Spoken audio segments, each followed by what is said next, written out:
Tutur Tinular. Arya Kamandanu terus berlari. Dia berlari menembus kegelapan malam. Dia berlari menembus gulungan-gulungan kabut yang turun dari lereng gunung Anjasmara. Akhirnya Arya Kamandanu istirahat di bawah pohon panggang. Untuk sesaat lamanya dia duduk di bawah pohon panggang. Mendadak dia sangat terkejut. Seseorang telah menyentuh pundaknya.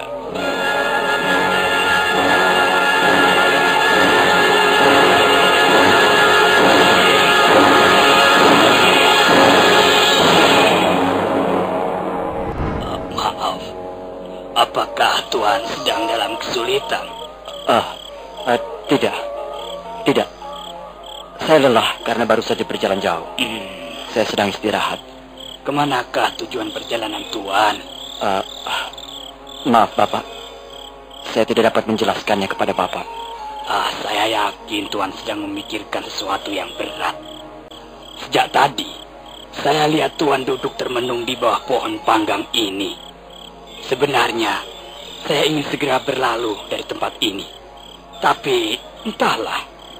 Tiba-tiba saya ingin menyapa Tuhan. Barangkali ada sesuatu yang bisa saya lakukan untuk membantu Tuhan. Siapakah Bapak? Bolehkah saya mengetahui nama Bapak? Nama saya Kisontor. Saya berasal dari desa sebelah, desa Rajawawu. Di manakah sekarang ini saya berada, Bapak?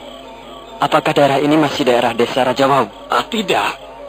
Tuhan sekarang berada di desa Tunggak Semi. Kalau begitu saya sudah cukup jauh meninggalkan Kurawan. Benar, Tuhan. Kurawan sudah cukup jauh dari sini. Apakah Tuhan baru saja dari Kurawan? Iya. Semula saya ingin bermalam di Kurawan. Tapi keinginan saya itu kemudian saya batalkan. Kalau begitu, Tuhan memang sudah cukup jauh berjalan. Sebaiknya Tuhan mencari tempat yang nyaman untuk istirahat. Terima kasih, Bapak. Maaf, sepertinya Bapak juga hendak bepergian jauh. Akan kemanakah Bapak Sontor? Tidak. Saya hanya akan pergi ke desa Nyugading. Saya akan mengunjungi pesta perkawinan salah seorang anak sahabat saya. Nyugading? Iya. Di manakah letaknya desa Nyugading? Tidak begitu jauh dari sini. Apakah Tuhan ingin meneruskan perjalanan? Kita bisa berjalan bersama-sama. Terima kasih, Bapak. Tapi memang sebenarnya saya tidak hendak kemana-mana. Saya tidak mempunyai tujuan yang pasti. Kalau begitu, ikut saya saja. Kita bisa pergi bersama-sama ke desa Nyugading. Kita bisa melihat suasana pesta perkawinan putra-putri sahabat saya. Di sana ada juga tontonan. Kabarnya suasana pesta dimeriahkan dengan berbagai macam tari-tarian. Ayolah, Tuhan. Daripada Tuhan duduk termenung di bawah pohon panggang ini, ikutlah saya saja. Apakah saya nanti justru tidak mengganggu Bapak Sontor? Sama sekali tidak. Mengapa harus mengganggu? Kita bisa berjalan bersama-sama. Lagi pula, saya bisa mendapat teman di perjalanan. Bukankah hal itu suatu yang sangat menyenangkan? Ayolah, Tuhan. Akhirnya Arya Kamandanu menerima ajakan Kisontor. Dan mereka pun berjalan bersama-sama menuju desa Nyugading.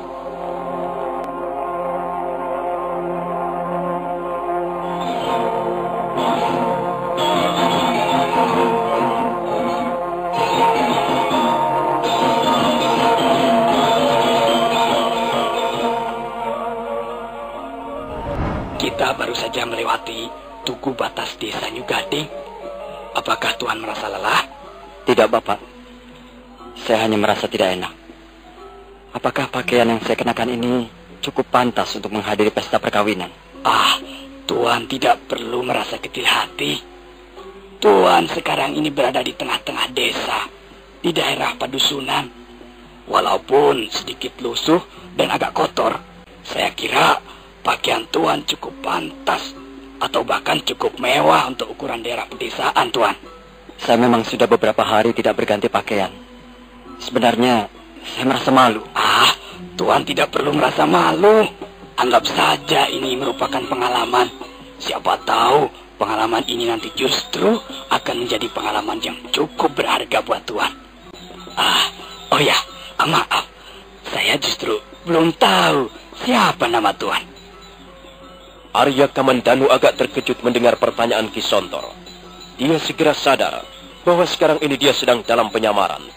Tidak seorang pun boleh mengetahui bahwa dia sebenarnya adalah salah seorang panglima perang ternama dari kerajaan Majapahit. Apakah Tuan keberatan menyebut nama Tuan? Tidak. Mengapa harus keberatan, Bapak Sontor? Kenalkan, nama saya Parasu. Parasu. Kalau tidak salah, Parasu artinya kampak. Barangkali Tuan adalah seorang pendekar yang sangat pandai memainkan senjata kampak. Benarkah demikian, Tuan? Tidak, Bapak Sontor. Sama sekali saya bukan seorang pendekar. Saya hanyalah orang desa biasa seperti Bapak. Jangankan memainkan senjata kampak, sedangkan memegang pisau dapur pun saya tidak becus. Tuan Parasu ini bisa saja. Memang begitulah adat dan kebiasaan seorang pendekar. Selalu merendah, tak ingin diketahui kemampuan ilmunya yang tinggi. Saya bukan pendekar, Bapak. Percayalah, saya bukan pendekar. Baiklah, saya percaya. Nah, marilah Tuan Parasu. Marilah kita lanjutkan perjalanan. Dengar, Tuan Parasu mendengar sesuatu? Iya, saya mendengar suara gamelan. Sayup-sayup di kejauhan sana. Mungkin kita sudah terlambat, Tuan Parasu. Gamelan itu adalah gamelan untuk mengiringi tari-tarian. Mungkin acara tari-tarian sudah dimulai. Marilah, Tuan. Mari, Bapak Sontor. Saya pun sudah agak lama tidak melihat acara tari-tarian.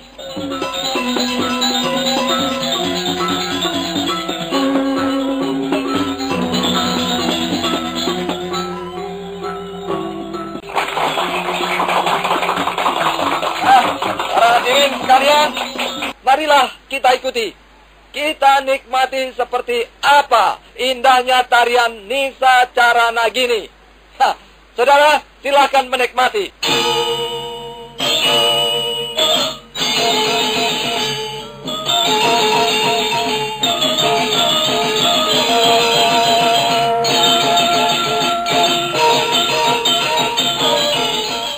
Begitu gamelan berbunyi, sesaat kemudian seorang penari remaja putri muncul dari belakang panggung. Dialah Nini Luh Jinggan. Selanjutnya Luh Jinggan memperagakan sebuah tari-tarian yang sangat indah. Para penonton sampai ternganga keheranan melihat gerakan-gerakan Luh Jinggan yang lemah gemulai. Tapi di balik gerakan-gerakan yang indah, tersirat suatu makna gaib yang tersembunyi. Hal itulah yang membuat penonton semakin terpesona. Ketika Luh Jinggan sudah separuh lebih memperagakan tarian Nisa Caranagini, Arya Kamandanu dan Ki Sontor barulah tiba. Mereka segera mencari tempat duduk.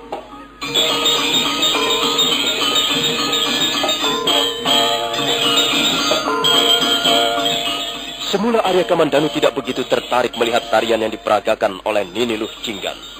Dia pikir tarian itu adalah tarian biasa, seperti kebanyakan tari-tarian yang diperlihatkan oleh perkumpulan-perkumpulan wayang ataupun perkumpulan-perkumpulan ledek di desa-desa. Tapi mendadak, Arya Kamandanu terkejut sekali. Dia merasakan getaran yang aneh begitu mengikuti gerak dan langkah-langkah Nini Luh Jinggan. Dan sedikit demi sedikit, Arya Kamandanu seperti dihanyutkan oleh aliran sungai yang diliputi rahasia dan dibawa menuju ke mulut cakrawala kegaiban. Arya Kamandanu baru menyadari bahwa apa yang diperlihatkan oleh Luh Jinggan bukanlah tari-tarian biasa, bukanlah gerakan-gerakan biasa. Lenggang-lenggoknya, caranya membuang sampur atau selendang, caranya menengok ke kiri ataupun ke kanan, semuanya sepertinya penuh mengandung makna-makna gerakan ilmu kanuragan.